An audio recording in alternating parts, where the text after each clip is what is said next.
Recording. Hello, everyone. Welcome to this interview with Jay Torres. I'm very excited for this kind of interview slash chat with him. He has a lot of experience in the HVAC sales space, and I've been watching a bunch of his videos. So, Jay, if you want to kind of give a background of what you do, I know you've been in the industry for a while. Yeah. Yeah, for sure. Yeah, first, thanks first of all for having me on, Abdullah. I'm kind of Yeah. flattered that you reached out to interview me, but yeah, I've been a sales engineer in the HVAC industry for over 20 years. I think I started in 2004. Mhm. I've worked all the different sides of the sales channel. So I've worked for distributors. I worked for rep firms. I actually worked for a manufacturer. Um, and right now, I'm a sales engineer for Pacific Systems Group here in Southern California. We're a rep firm. We cover California, Nevada, and Hawaii.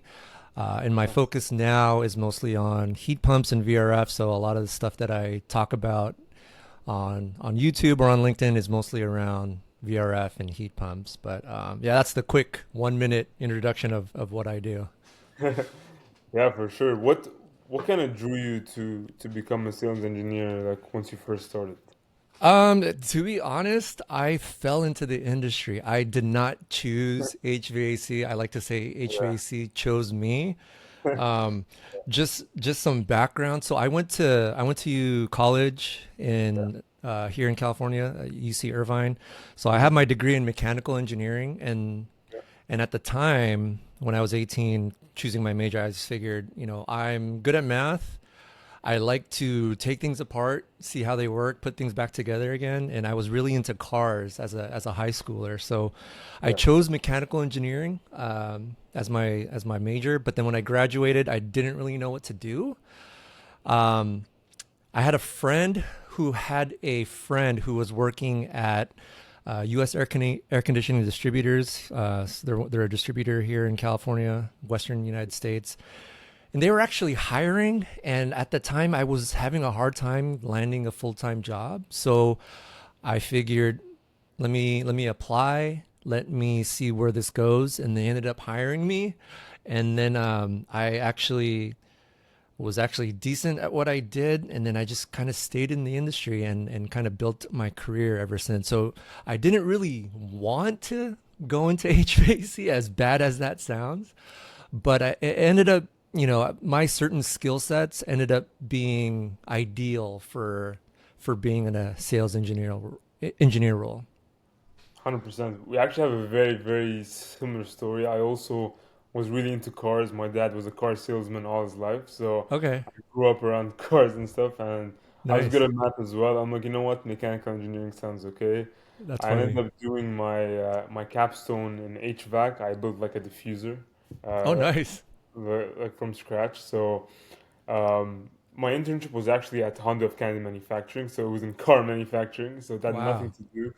I went on to get a job in consulting, so at a really small firm, Nice. I see. and always like on the side, I used to always do these small like businesses, do some sales on the side. So I kind of had like the technical stuff, I and see. also had like the kind of face-to-face sales stuff.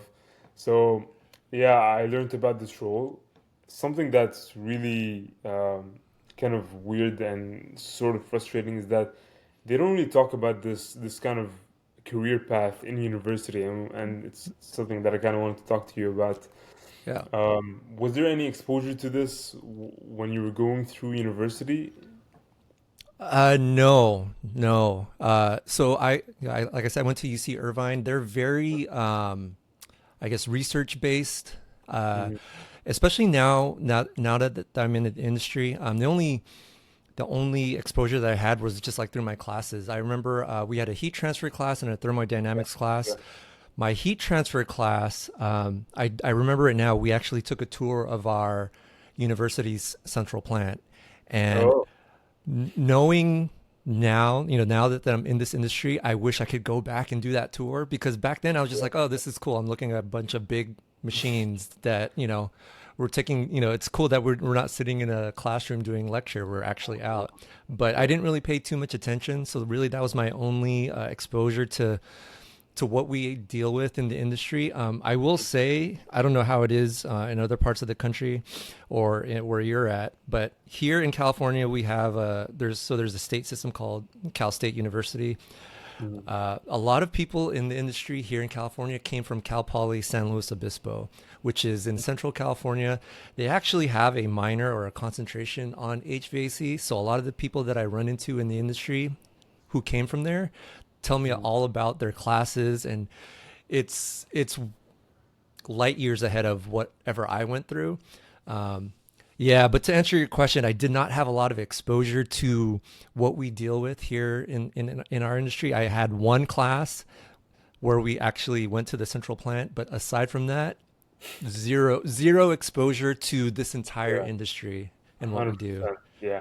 I I had one elective that was HVAC. It was mainly psychometrics, Mm.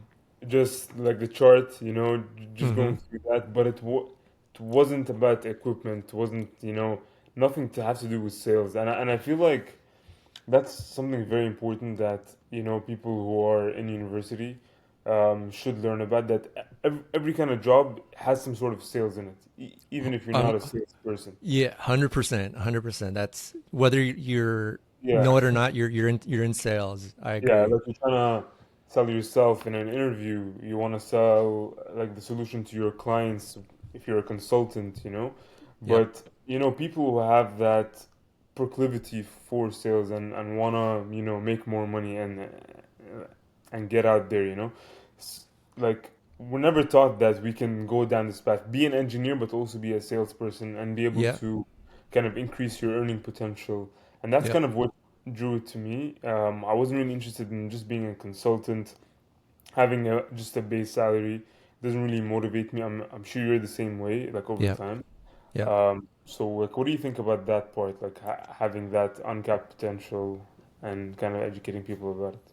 Yeah, I think it's awesome. I know when I first heard about my first job that they were hiring, and yeah, like you said, like people who go into mechanical engineering at school, they know that you can go into consulting or you can go into like manufacturing design or that type of thing. But this whole side of this whole industry is not really talked about. So Mhm. when I applied for that job, they said, it's base and but they hire you as an inside salesperson, but you have the potential to get promoted and go outside sales and earn Mhm. commission. And they mentioned that, some of the top sales engineers make six figures, 200, sky's the limit based on how Yeah, much you yeah. sell.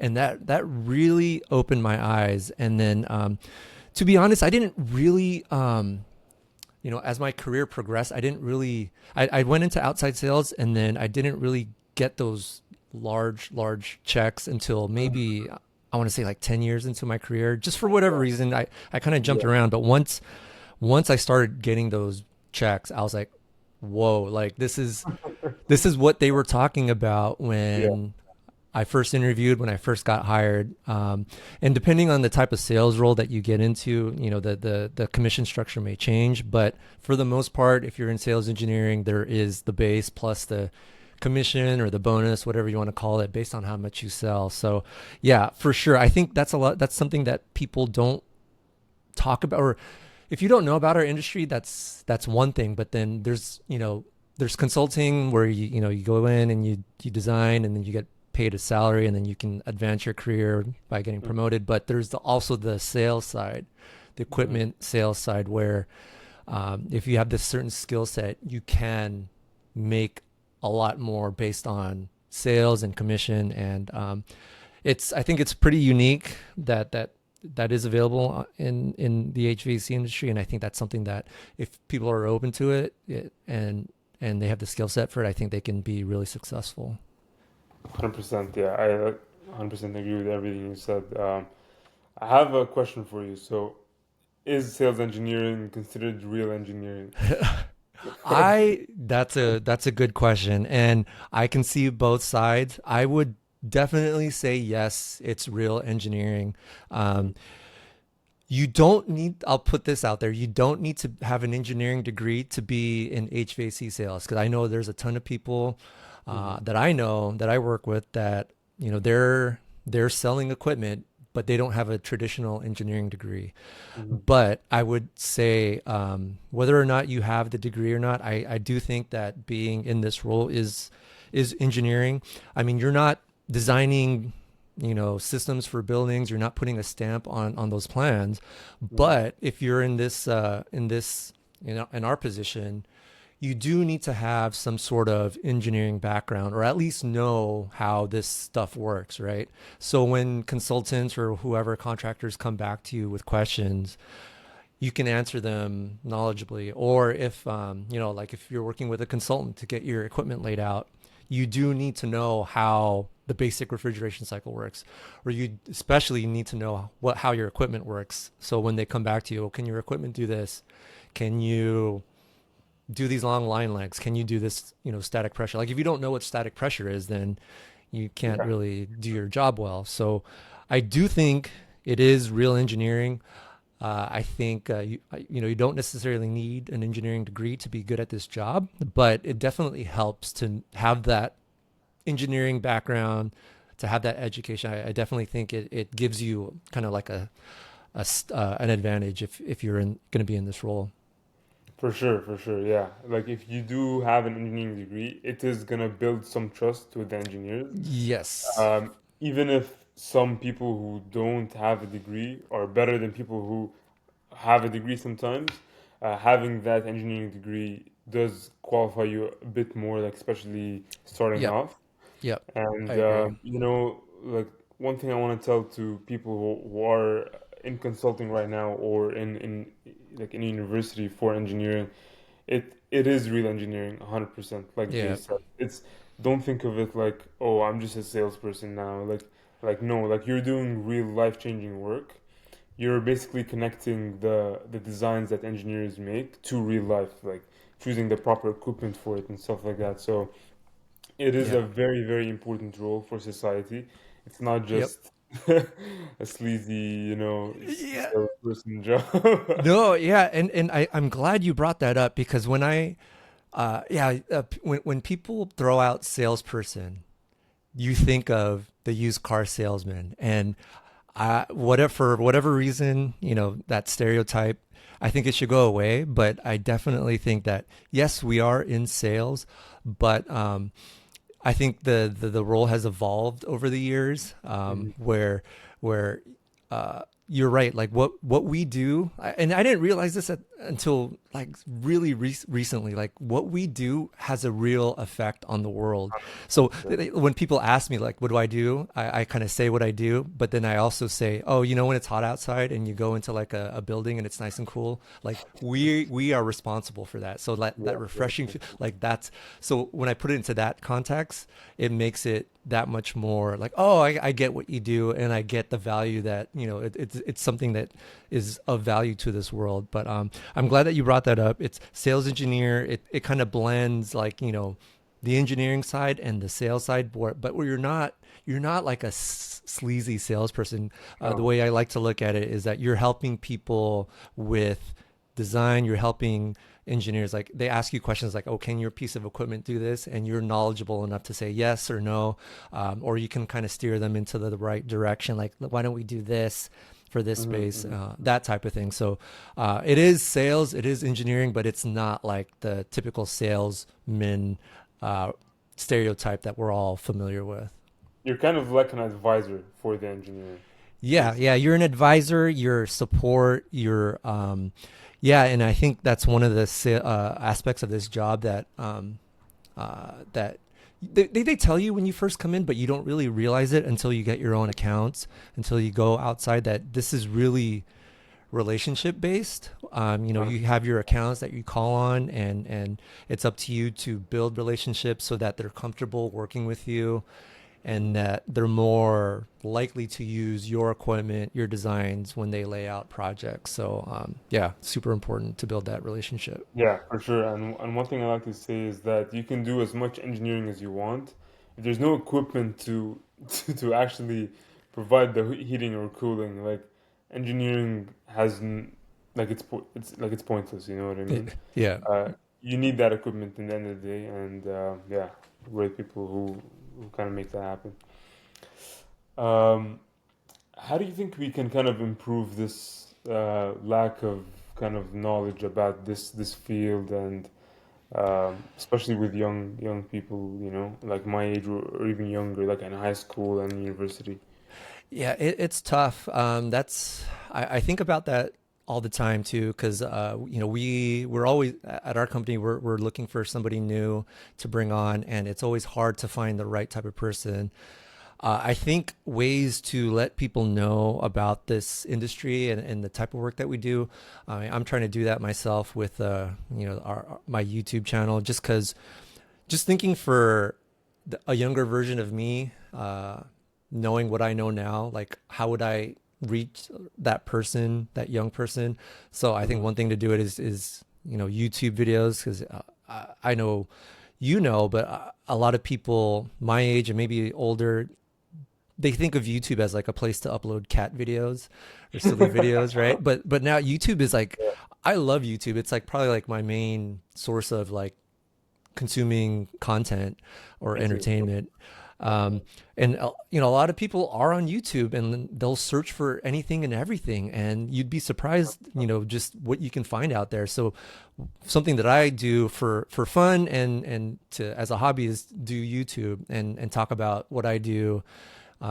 And who knows, someone might stumble upon it. I think another way to do it is job fairs.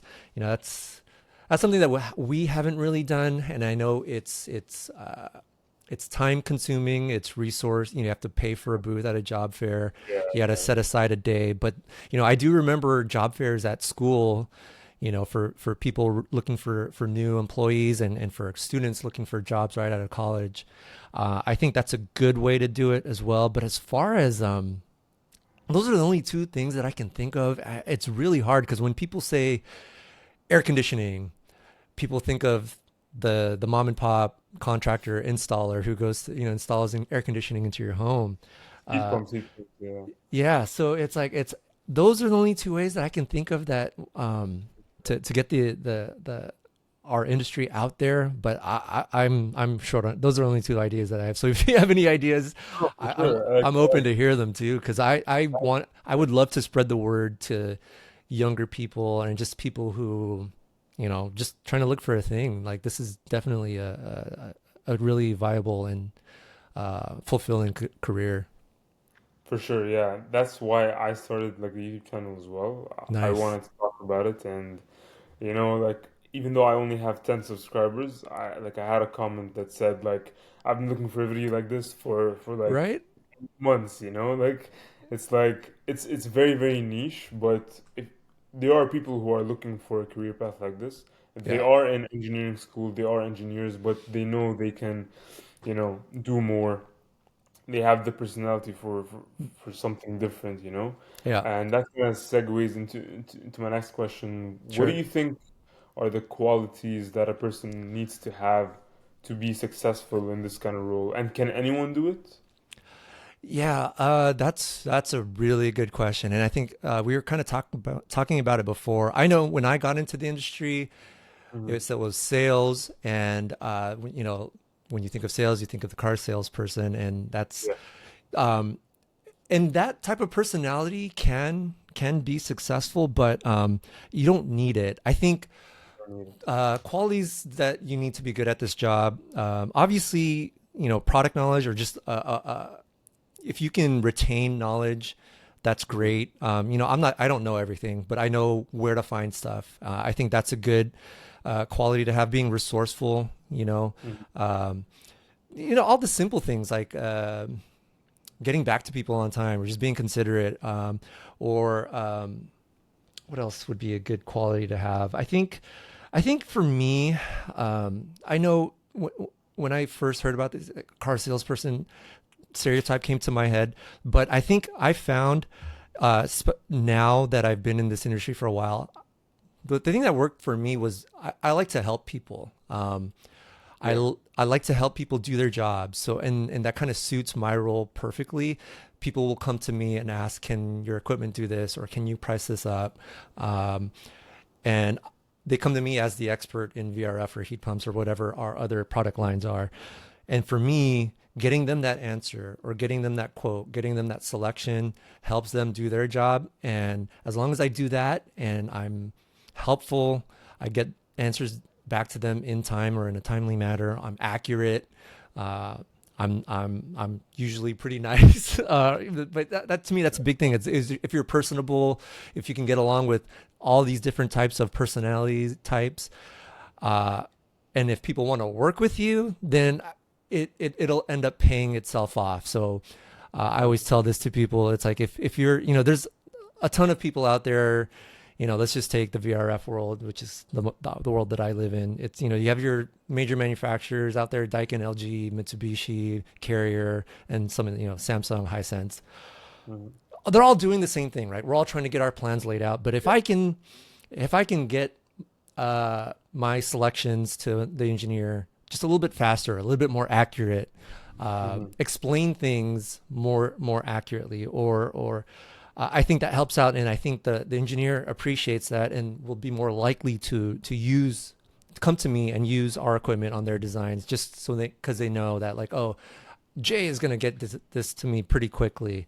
I think that helps out in the end, because then they're going to use your plans, and then equipment gets sold, and it's just like a flywheel, right? So just showing up, getting stuff accurately and quickly to your customer, um, and just being uh, knowing how the thing works also helps you do the job. But I know when I was in this job, the culture was very much like, oh, it's very cutthroat.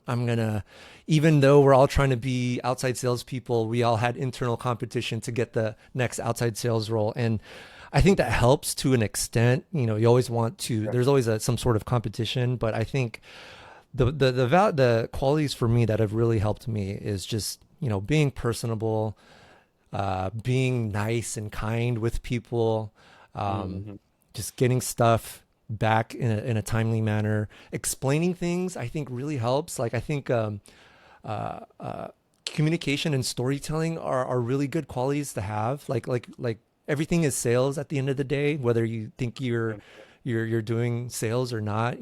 It's like gonna go off topic. Like, if you're single and you're out there to meet a partner, like, you're basically selling yourself, It right? is Like, sales. Yeah. why It why is. do you want to be Yeah. with me? Oh, because I'm this and this. Everything is Exactly. sales. So, like, I think being the ability to tell a story and get your point across quickly and Mhm. concisely, Mhm. I think will help out. So, like, all I do all day is emails or talk on the phone.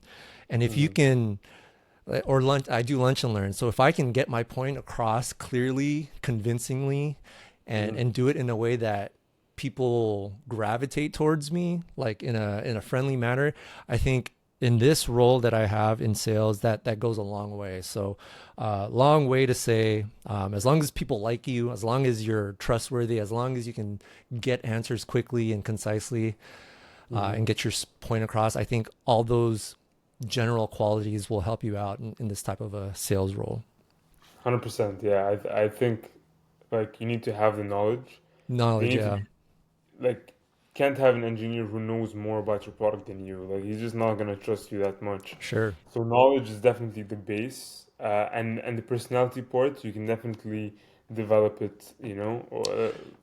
Like over time. Like you have to be fast to answer. You have to be positive. Like if every time they call you, you don't answer on the first time, or Yeah, you're like negative when they call you. Like even though it's subconscious, they're gonna associate you with like a negative feeling, you know what for I mean? So sure. Yeah, it's always have to be like the go-to person in their mind without them realizing that you kind of are, you know? yeah, So building trust is very important, and it's a bit tough when you're starting off as a yeah, young person to build trust with engineers. yeah. I feel like I've done pretty okay so far, just because we focused a lot on product in the first like 4 months of me being here. So Yeah. I could kind of be that resource. And if I didn't know something, which obviously I don't know a lot of stuff, I could tell them, hey, I don't know this, but I'll get back to you as soon as I can, you know? Yeah, yeah, and I think that's awesome that you know that already, because I think Yeah,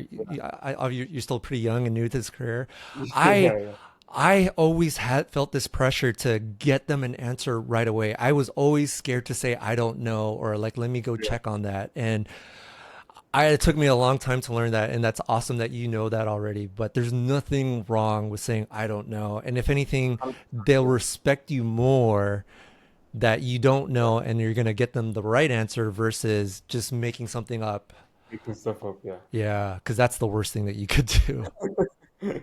Yeah, yeah, for sure. Like Yeah, if you give someone the wrong pieces of information and they put that on a drawing or something like that's, yeah. you're better off just saying, I don't know. Let me get back to you on that. Yeah, for Yeah, sure. and you did mention something else that I Yeah. want to comment on being young and being in Yeah. outside sales. That was probably the hardest part for me. Like looking back, that was the Hmm. hardest part was going out there as a how old was I? I was like 26, I think. Hmm. 26, going out, introducing myself to my new accounts as this young person and trying to build a relationship. That was really hard, I'll admit.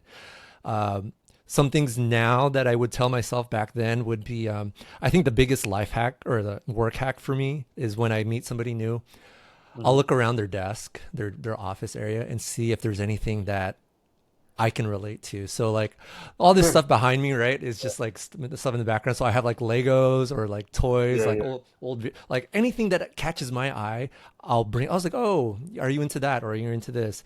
And I will admit, like being a little bit older, I have a family now. Most people have families and kids. That is like the easiest thing to like For talk sure. about and bond with engineers with. But I will admit that was the hardest part was being young, being relatively inexperienced, and trying to find common ground with older engineers because you just have that age gap Mhm. already. It was definitely hard, but the one thing I will say is look around someone's desk or office and find something that you can relate to because Yeah, yeah. that'll go a long way. No, that's a great kind of pointer. And one thing I like to do is what I lack in like years of experience, I like to make up for in like hustle and being fast, you know? So like I do have a very big team around me of people inside, like my managers, my all of Hmm. this. So I do have the resources to get people answers. So using that to support the engineers and going to lunch and learns with Yes, my yeah, boss or like someone a bit more yeah, experienced, so they can answer the questions like they'll be sitting in the back sure, of the lunch and learn and they can answer like the tough questions. But they do give me the chance to answer some questions when I do know them. So yeah, yeah, having that dynamic and when older engineers see you like trying, yeah, I I feel like they like it, like for sure. they're not gonna be like, ah, you're young. I'm not, no, like they like to give people chances, especially if you really work hard and you really wanna provide proper service. So, Yeah, yeah, yeah, like one of the things I always like to do is, try my best to be confident and make friends with people my age as well, like from the yeah. engineering firm. Yeah, Yeah. that too. That's usually what I do too. Is I'm a I'm an older millennial, so uh, but I think my super I'm like right millennial Gen X. I think, but that actually plays to my advantage. Mm. I can still talk to like the younger engineers and kind of relate Yeah. to them, but also, I am a little bit older. I have a family, so on like with like management, I have a little bit more experience, so that's kind of like my superpower. I kind of relate to both, older Yeah, for and younger sure. engineers. So I want to ask you a bit about like your role. So do you handle engineers only, or do you also handle contractors? So the way that we're set up is pretty unique, and Hmm. I to answer your question, I don't really call on engineers and contractors directly. So the way, Oh, so we are like really my job is super unique. So okay. we are the manufacturer's rep for Carrier VRF and Carrier heat pumps. And Okay. we are the only independent rep that Carrier uses in the country or North America even. So Oh, wow. uh, so we don't really I mean, we can, but we don't have to call in engineers and contractors. We work with the carrier distributor here in California, which is Sigler. So Mm, they handle all of the commercial, residential, and applied equipment for carrier here in California, but mm, they let us handle mini splits, heat pumps, and VRF. So we kind of piggyback mm. or partner with Sigler. So whenever I do lunch and learns, I go with the Sigler sales engineer who's tied to that account. So to answer your question, I don't call directly on engineers and contractors. In past roles, I've called on both. I've called on both engineers and contractors, and people will sometimes ask, "Do you which one do you like better?" And I will Mm. say I like engineers better. Like no doubt, I like working with engineers better. And stereotypes are unfortunate, but it's funny because there's a little bit of truth in those stereotypes. Yeah. Um, my personality, I don't know if it comes through on the video, but Mm. I'm an engineer. I'm a little bit more outgoing, but I still have that, I'm not a contractor type person if you can't tell. Yeah, So yeah, I have worked with contractors, yeah. Mm. and I've worked with engineers. My skill set, my personality is more for the engineering type where Yeah, they're yeah, very detail oriented, and they'll come back and forth with all these, oh, can you change this select on this year yeah, selection, like even though it's like 0.5 degrees, it's like, all right, I can change it for you. But they're yeah. very, they're very detail oriented. They're very, I don't nitpicky. Contractors, they're very, where's my stuff? It was, I needed this answer yesterday, and they're always calling, like they're always stressed. There's always a fire, right? They're Yeah, always trying to yeah. solve a problem. But there's some people who are great at that or who can deal with that. And if I had a choice, I would rather work with contractors. But to answer your question, And I don't call on engineers or contractors. We actually partner with Sigler, and we do get into those engineering offices and those mhm, contractor offices. But to kind of answer your question, I do mostly lunch and learns for engineers. I yes. do a lot of technical support for on the engineering side. Yeah, to answer your question. Yeah, at our firm, we have like a dedicated team for contractor Yeah. sales. That was how it was for a long time. It was just contractor sales, okay? We barely had any engineering salespeople, which Interesting. is Okay. yeah, which I think is kind of interesting. So we would just bid on jobs, I see. never really BOD, from what I understand. But recently, they've hired me and a couple of other people to kind of develop business with engineers, get our name out there. Because every time I go to an engineering office, the big ones, the small ones, no one knows Oh, who we are, wow. even Wow. though like, we're one of the biggest reps in the area now. Yeah, it's been really fun building those relationships from scratch with all the engineers, getting our name out there. And I want to take on a couple of contractors. I want to know how that side is as well. I've been only dealing with engineers, and that's been okay. It's been really good. But I also want to try out the contractor side. I feel like it's a lot faster because you enter the kind of project at the bid stage, not in the design stage. Yeah. So you might get paid commissions faster. Yeah. Uh, it's much more like coding. It's much more actual sales Yeah. than Yeah.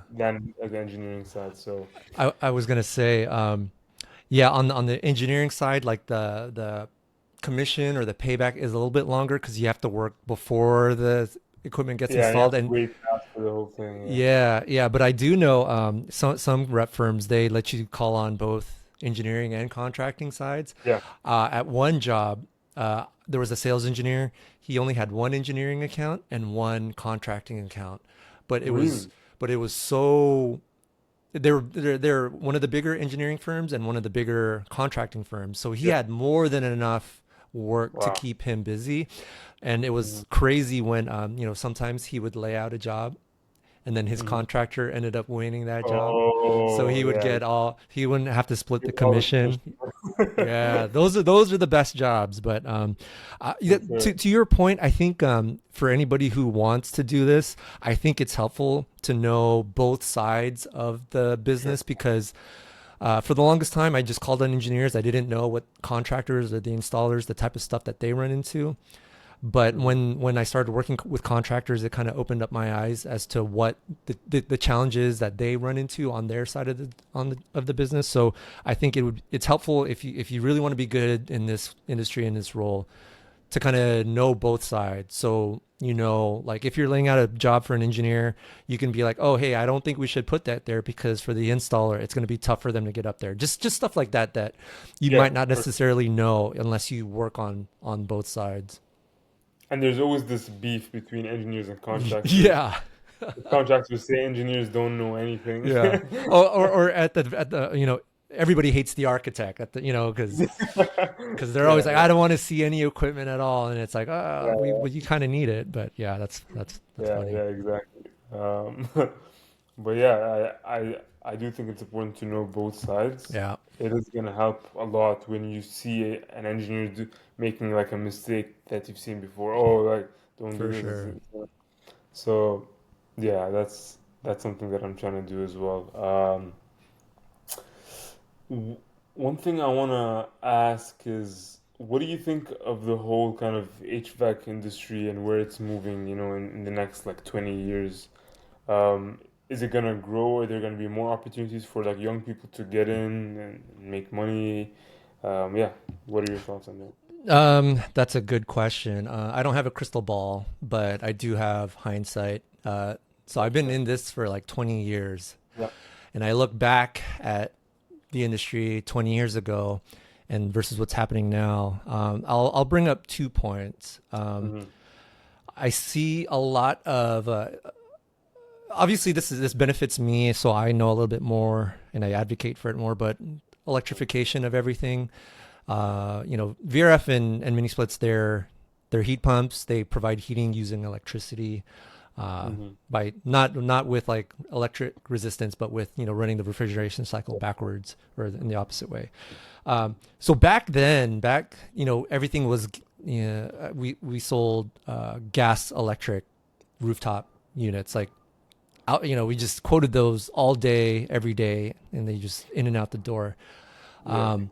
Whenever we got a quote for a heat pump or a quote request for a heat pump, that was always weird. Like heat pump, okay, whatever. Mm-hmm. But now it's everything is heat pump. You barely see. I mean, you still see some gas, you still see some boiler applications, but I do see a lot more electrification. Um, climate change, whether or not people out there believe it's a thing or not, I believe Yeah. it's a thing. Mm-hmm. We especially here in California, there's more and more hot days. Weather is more crazy, so it's kind of sad, but I the world getting warmer is needs more air conditioning, which is kind of sad, but it helps with our industry and our livelihood. So I don't think that's going away, right? I don't Mm-hmm. think we're always going to need some sort of way to make our buildings comfortable. Yeah, I see more and more electrification. I see a lot more energy efficiency because, with all the other things coming, other technologies like EVs, data Mm-hmm. centers, they all Yeah. need energy or electricity. So I think if there's a way for our equipment to use less electricity to help Mm-hmm. with the greater electrical grid, I think that we're just going to have to find more ways find ways for our equipment to be more efficient. Second thing that I do see, and this is more on the business side, I see a lot of consolidation within the industry.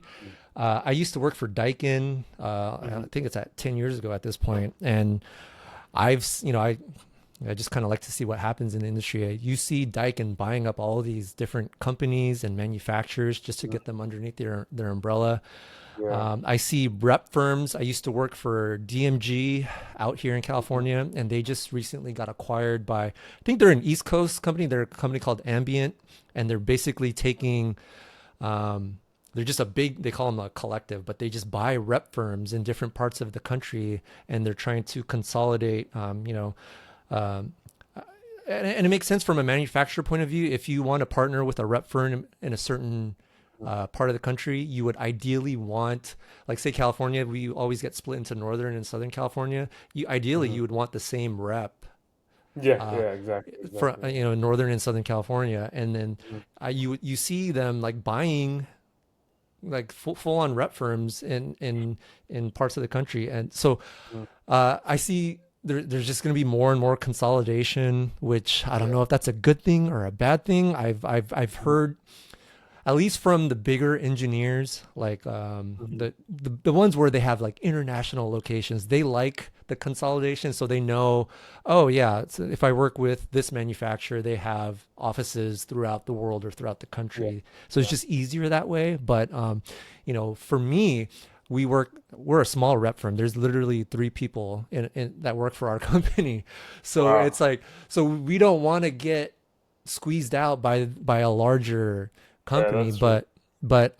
and for a manufacturer, it makes sense to go with a bigger or established rep firm that has different Yeah. offices throughout parts of the country, so they can get that coverage. They want to they want to cover as many customers as they can. But I don't know. Hmm. I think there's a place for the smaller rep firms, or for like the niche rep firms. And I Hmm. think uh, yeah, those are the two things I see happening: is more electrification, better efficient, more efficient equipment, and then just further and further consolidation of companies, whether for better or for worse.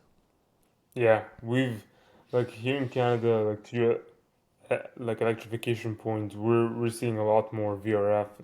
Like we represent LG, so we're Mm-hmm. seeing a lot of LG VRF here. Mitsubishi obviously is huge here as well. Even like rooftops with air source heat pump for primary heating and cooling, Mm-hmm. like we're seeing that a lot. And usually with backup gas is kind of popular.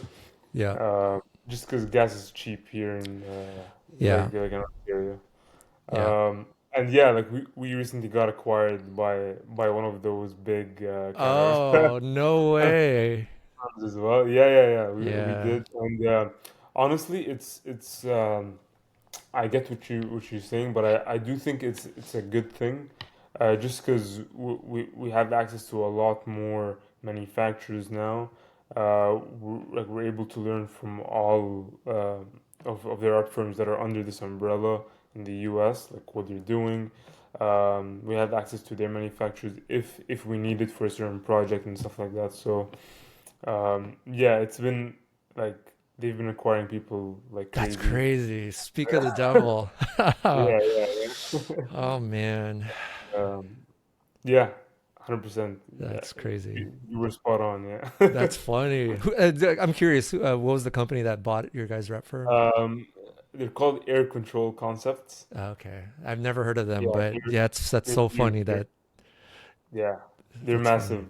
I think they own over 40 rep firms. Wow, crazy. Or, or 30. I don't know like the exact number, but yeah, um, nothing's really changed so far in like our day to day at all. Okay, that's So good. that's been good. Yeah. Yeah, yeah. I think it's fine as long as your day to day doesn't change, or like there's nothing drastic happening, or worse of all, there's like layoffs. That's absolutely terrible if like they come in and they Oh, just no. like start eliminating roles. But no, I see your point. I know just from personal experience, when it happened back here in California, they took a line away from a rep firm because they wanted to align Northern and Southern California with the same. Oh, Yeah, yeah. they just pulled it, and they were Wow. representing the line for like years, and they just doing good work, Wow. and all of a sudden they just pulled it because they wanted the same rep firm in Northern and Southern California to Yeah, represent the yeah, line. But yeah, that's it's always tough. There's good points and bad points, but hopefully as long as everybody is like, like, let's just make everything better. I'm yeah, all for yeah. that. Exactly, exactly. Nice. Yeah. That's interesting. You brought that up. Yeah. Yeah, I think that's kind of the questions I wanted to hit on. Do you have anything kind of for me, or if not, we can wrap Um, it up. that's the I should have thought of questions because I know you are a younger engineer in this field. Mhm. And I know you found me either on LinkedIn or on YouTube. So YouTube, what YouTube.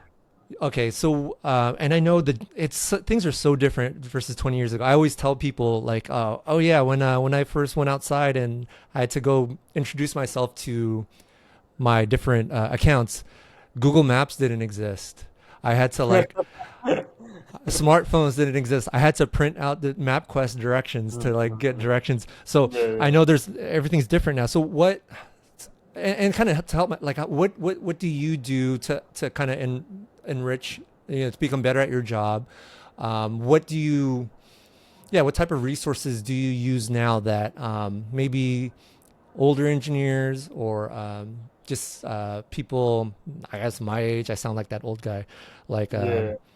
what do you use to kind of help yourself in your job or to research or to be more resourceful? That's a really good question. I think that the older people in the industry, and I think I watched a video about this from another YouTuber. He mentioned that people who have been in this industry for a long time, they should watch out for the new guys because we're able to use like LinkedIn and stuff Sure. Yeah.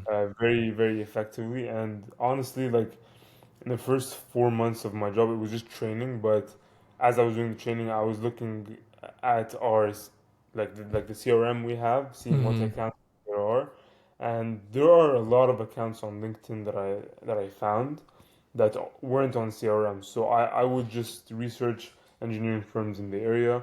I got LinkedIn Sales Nav, Nice. which is a really, really cool tool to use. Yeah. And I would filter for location, engineering firms, and you can filter the crazy stuff like how long they've been in this firm, whatever. Yeah. Yeah. And I would connect with everyone there. Yeah.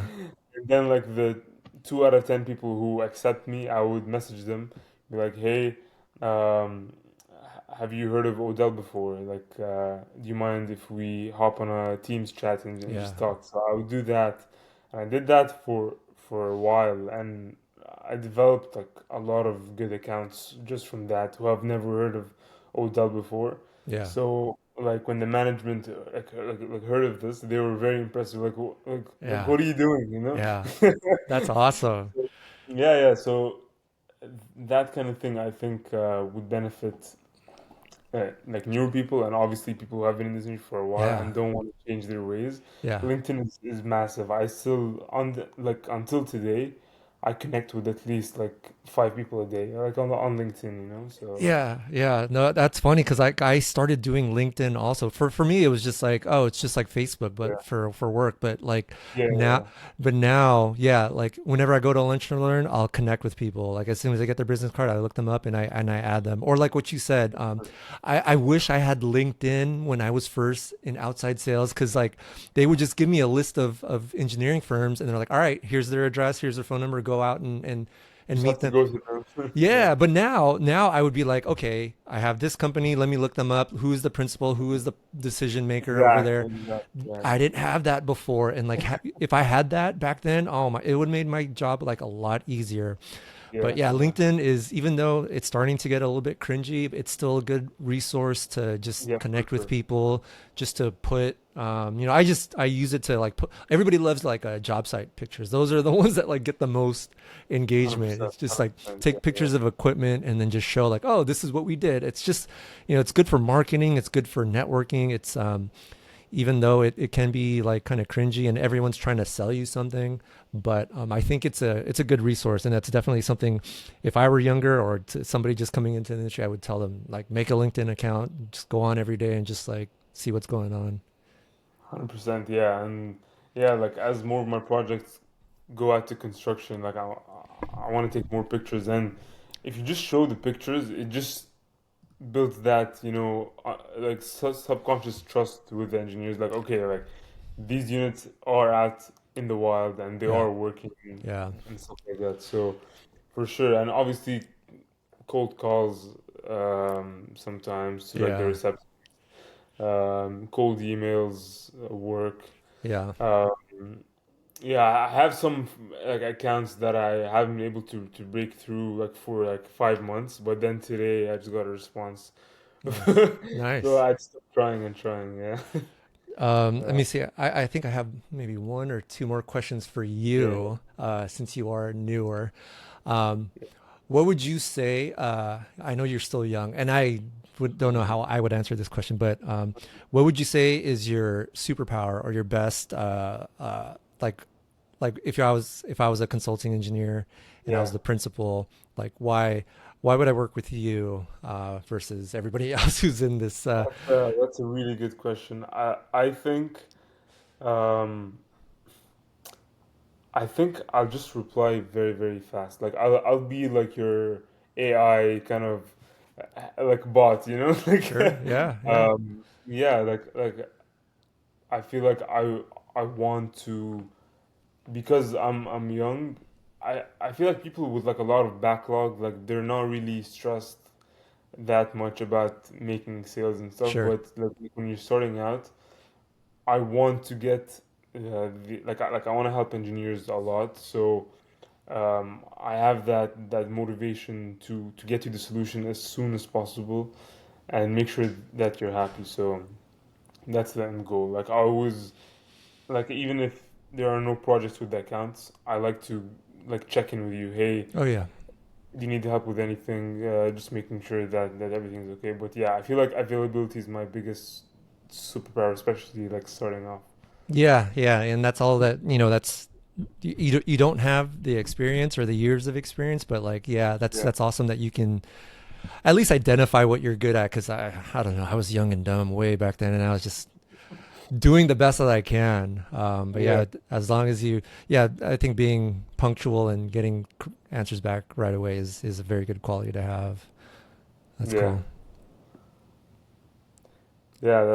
That's my kind of answer for that. Obviously, like knowledge will come with time, and Yeah, I feel like I've developed a good base for the knowledge, but obviously I still have a lot more to do yeah, uh, yeah, and like learn as well. yeah. Cool. I don't think I have any more questions for you. Oh, I do have one. I think Yeah, what is your end goal? What is your so I mean, good. I know in a sales role, it's always yeah, make money. But Um, anything larger? Because I didn't have that. I yeah, kind of do now have a vision, but I think when you're young, you're just like you're just trying to figure stuff out. But I'm just curious yeah. if you have an end goal, if it's just to buy a big house and make a lot of money, that's fine too. But just I want to know Honestly, if I want to like I've always been into like entrepreneurship, so I'd like to impact the firm that I'm at a bigger level. mm, I'd like to get involved in not just engineering sales. Like I want to get involved in the marketing part. I want to help out. Like I want to be a partner in the business. Obviously, I'm nice, extremely young. nice, It's a bit too early for that, but yeah, that's one of my goals. And obviously, like with this YouTube channel and stuff, I want to build a program to help people become engineering salespeople. So, just a bit of a background. So at my company, we were four people who joined at the same time to be sales engineers.